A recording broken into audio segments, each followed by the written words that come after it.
में साबिक़ा में जिन नबियों को भेजा गया उनमें से हज़रत शुएब अलैहिस्सलाम का ज़िक्र जमील थोड़ी देर के लिए सुनेंगे। उसके बाद हुज़ूर अकरम सल्लल्लाहु अलैहि वसल्लम की सीरत पाक के मुताल्लिक़ भी अर्ज़ किया जाए। आपको याद है गुज़िश्ता हज़रत शुएब का तज़किरा करते हुए हम ये सुन चुके हैं कि हज़रत शुएब मदियन की सरजमीन पर नबी बनाकर भेजे गए थे और वहाँ के लोगों ने आपका पैगाम मानने से इनकार किया। और फिर वो वक्त भी आया जबकि आपकी कौम से कुछ लोग ईमान वाले हुए और ज़्यादातर लोग सताने वाले हुए और कहा कि हम आपको यहाँ से निकाल देंगे। गुज़िश्ता आपने समाप्त किया था, हम आपको यहाँ से बाहर निकाल देंगे, अगर आप हमारे दीन ही को फॉलो करते हैं तो ठीक है, नहीं तो हम आपको शहर से बाहर निकाल देंगे। ये सारी बातें होती रहीं, सताते रहे वो लोग। आखिरकार आपने जब कौम की जिद और हटदर्मी को देखते हुए ये समझ लिया कि अब ये लोग रास्ते पर आने वाले नहीं हैं, तो अल्लाह की तरफ रुजू हुए। कहा मौला ये लोग बिगड़े हुए हैं, सुधर नहीं रहे। दूसरी तरफ इन लोगों से कहा क़ाल या क़ौम अमलू अला मकानतिकुम इन्नी आबिद, तुम अपना काम करो, मैं अपना काम करता हूँ। अब रहा सवाल, अल्लाह हमारे दरमियान फैसला करेगा। फसौफ तअलमूना मन याती अज़ाबुन खुज़ीही व मन हुवा काज़िब, तुम जान लोगे कि किसके पास रुसवाई का अज़ाब आएगा और कौन झूठा है, वो तुम देख लोगे। इसके बाद फिर हुआ यूं कि अल्लाह ताला ने उन पर अज़ाब भेजा। आप पिछली कई कौमों के हालात सुनते आ रहे हैं कि उनमें अल्लाह की तरफ से नबियों को भेजा जाता है, जो लोग मानते हैं वो बच जाते हैं, जो लोग नहीं मानते हैं मुखालिफत करते हैं उनकी हलाकत हो जाती है। चुनाचे अलग अलग लोगों को अलग अलग अंदाज में हलाक किया गया। इसमें हज़रत शुएब की जो कौम मदियन में रहती थी, जिनको अपने ऊंचे ऊंचे घर बनाने की वजह से बड़ा गुरूर था, अपने माल और दौलत पर बहुत बड़ा नाश करते थे, लेकिन जब अज़ाब आया तो उनका ना माल उनको बचा सका, ना उनकी वो सलाहियत जो बड़े बड़े ऊंचे ऊंचे घर बनाने की सलाहियत थी। चुनाचे कुरान पाक ने इरशाद फरमाया फ़अख़ज़तहुम रजफ़तु फ़अस्बहू फ़ी दारिहिम जाथिमीन, कि वो लोग उस वक्त जबकि सो रहे थे तो अल्लाह का अज़ाब आया। अज़ाब के बारे में कुरान मजीद में दो मुकामात पर अलग अलग अंदाज में बयान किया गया। एक ज़लज़ले का जिक्र हुआ और एक चीख का जिक्र हुआ। जोरदार चीख, ऐसी आवाज़ निकली कि उस आवाज़ को सुनकर हैबत में लोग मर गए। फिर एक मुकाम पे आया कि ज़लज़ला आया। तो दोनों को मिलाकर उलमा ने कहा कि मुमकिन है अज़ाब का आगाज़ चीख से हुआ होगा और उसके बाद फिर ज़लज़ले ने आकर बाकी तमाम काम तमाम कर दिया। और जब वो सुबह उठे तो वो अपने बिस्तरों पर मरे हुए उठे, तो मतलब जब सुबह हुई फ़अस्बहू फ़ी दारिहिम, वो अपने घरों में मरे हुए पड़े हुए थे। इस तरह उनको तो अज़ाब ने हलाक कर दिया, ज़लज़ले का अज़ाब हो या चीख का अज़ाब हो। लेकिन हज़रत शुएब अलैहिस्सलाम और उनके साथ वालों को अल्लाह ने बचा लिया। नज्जैना शुएबन, हमने शुएब को बचा लिया, माहू और जो उनके साथ थे। हज़रत शुएब ने जब हलाकत हो गई कौम की तो फिर उनकी तरफ मुखातिब होकर कहा फतवल्ला अन्हुम व क़ाल या कौम, ऐ मेरी कौम, लक़द अबलग़तुकुम रिसालात, मैंने तो मेरे रब के पैगाम को तुम तक पहुंचा दिया, व नसहतु लकुम, और तुमको नसीहत भी की, लेकिन तुमने माना नहीं। अब सवाल ये है कि भाई मर गए सो कौम को क्यों खिताब कर रहे हैं? तो इसके बारे में बहुत सा मवाद है, इंशाअल्लाह मज़ीद अर्ज़ किया जाएगा।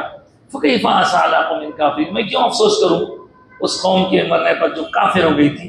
तो हज़रत शुएब अलैहिस्सलाम की बिअसत दो मुकामात यानी दो कौमों के लिए हुई थी, एक कौम मदियन के लिए और एक अस्हाबुल ऐका के लिए। तो आज तक की जो तफसीलात आपकी खिदमत में रखी गई कौम मदियन के मुतालिक है, उनमें जो नहीं मानने वाले थे हलाक हुए, जो मानने वाले थे वो बचे। इसके बाद फिर हज़रत शुएब का ताल्लुक़ अस्हाबुल ऐका से जुड़ता है, वो भी इंशाअल्लाह आने वाले मौक़ों पर अर्ज़ करेंगे। आज की गुफ्तगू हज़रत शुएब अलैहिस्सलाम के हवाले से मुकम्मल होती है। जहाँ तक रसूल पाक सल्लल्लाहु अलैहि वसल्लम की सीरत मुबारका का बयान है, तो आप सुन रहे हैं कि हुज़ूर के ऐलान नबूवत यानी वही के नुज़ूल होने के बाद से लेकर 7 साल के अरसे में जितना कुछ जुल्म और ज़ियादती हुई और जुल्म बढ़ता गया, बढ़ते बढ़ते इस हालत पे आ गया कि लोगों ने हुज़ूर के कत्ल का इरादा किया और उस इरादे के लिए उन्होंने बाकायदा आपके चाचा को, ख़ानदान वालों को कह दिया कि आप उनको हमारे हवाले कर दीजिए।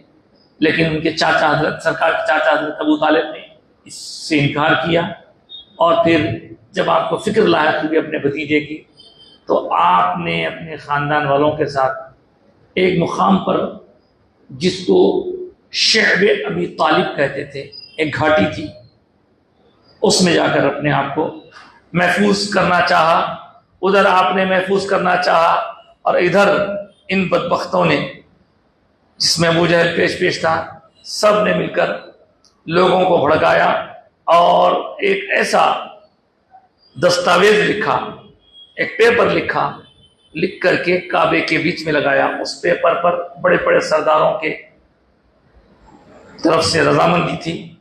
पेपर में यह लिखा गया था कि अब इस खानदान बनु हाशिम से, हाशिम सरकार के परदादा हजरत का नाम है, सरकार के बाबा जान हजरत अब्दुल्ला, सरकार के दादा जान हजरत अब्दुल मुत्तलिब, हजरत अब्दुल मुत्तलिब के वालिद गिरामी हजरत हाशिम, उनके औलाद को बनु हाशिम कहते हैं।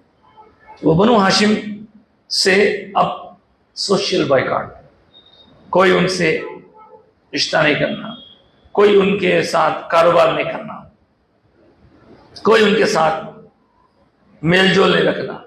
ये 3 साल इस दौर में गुजरे और बहुत नाजुक हालात थे उस वक्त। इब्तिदा में तो खैर जो कुछ सरमाया था उससे काम चल जाता था, उसके बाद खरीद और फरोख्त बंद कर दी गई।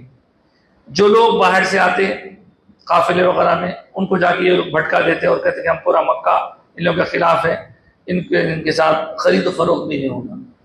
हालात ऐसे भी हुए कि अल्लाह अकबर, उन लोगों को जब खाने को कुछ नहीं मिला तो अपने जीने के लिए चमड़ों को, चमड़े जो होते हैं, चमड़ों को पानी में भिगोकर खाना पड़ा।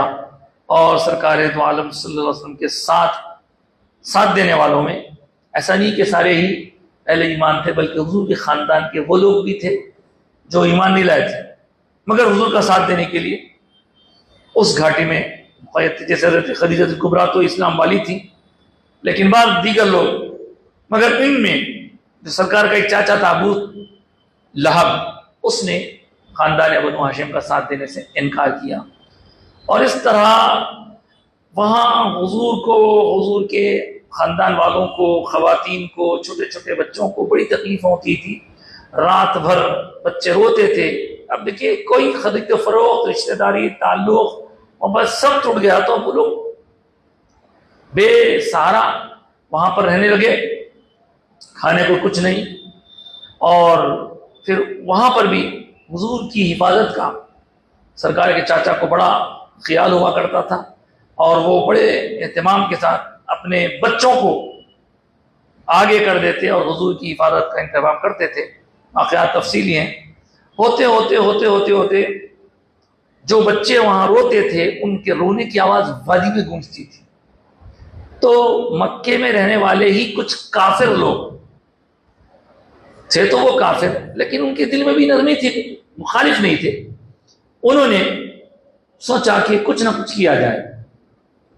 तो हजरत बीबी खदीजतुल कुबरा रज़ी अल्लाह ताला अन्हा के जो मुमिनीन हैं, उनके एक भांजे थे हकीम बिन हिज़ाम, वो बाद में इस्लाम लाए। उस वक्त तो इस्लाम नहीं लाए थे।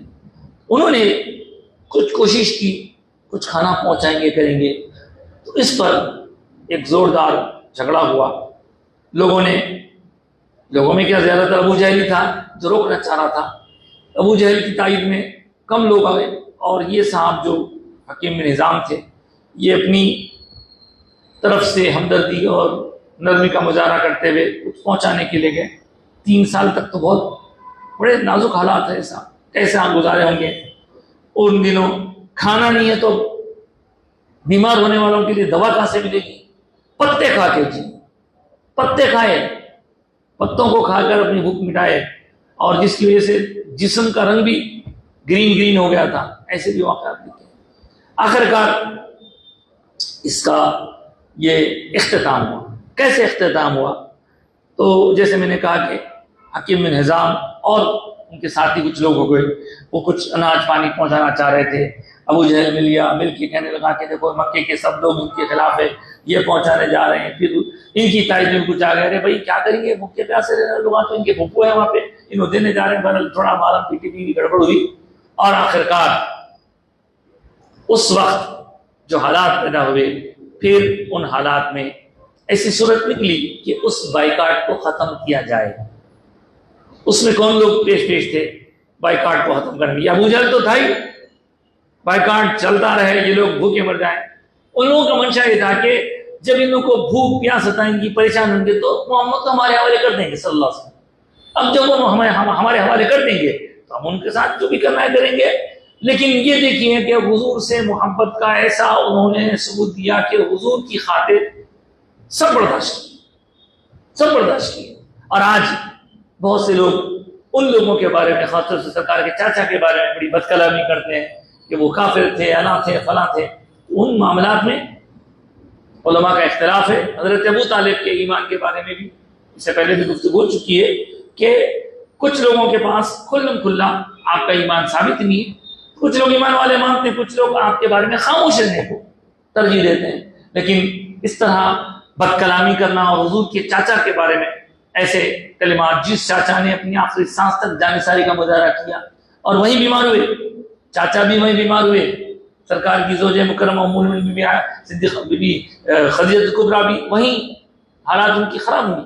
तो वहां से आने के बाद क्या हालात में इंशाल्लाह आप सुनेंगे, ये हजरात का वफात हो जाती है। लेकिन अब वो बाइकाट जो था वो कैसे खत्म हुआ, वो कैसे टूटा, इंशाल्लाह उस पर हम गुफ्तगू आगे करेंगे कि बाइकाट के टूटने में कौन से अवामिल थे, बाइकाट कैसे खत्म हुआ, और उसके बाद फिर क्या हालात हुए, इंशाल्लाह आगे अर्ज करेंगे। अल्लाह ताला की बारगाह में दुआ है कि सीरत पाक के जिन गोशों को आज हमने गुफ्तगू की है, डिस्कस किया, मौला उनके उजालों से हमारी ज़िंदगियों को रोशन फरमा दे। हुजूर के ज़िक्र पाक की बरकतों से हमारी तमाम तर मुश्किलें आसान फरमा दे। आमीन या रब्बल आलमीन। सल्लल्लाहु तआला वसल्लम अला सय्यिदिना व मौलाना मुहम्मद व आलिहि व सहबिहि अजमईन। अल्हम्दुलिल्लाह।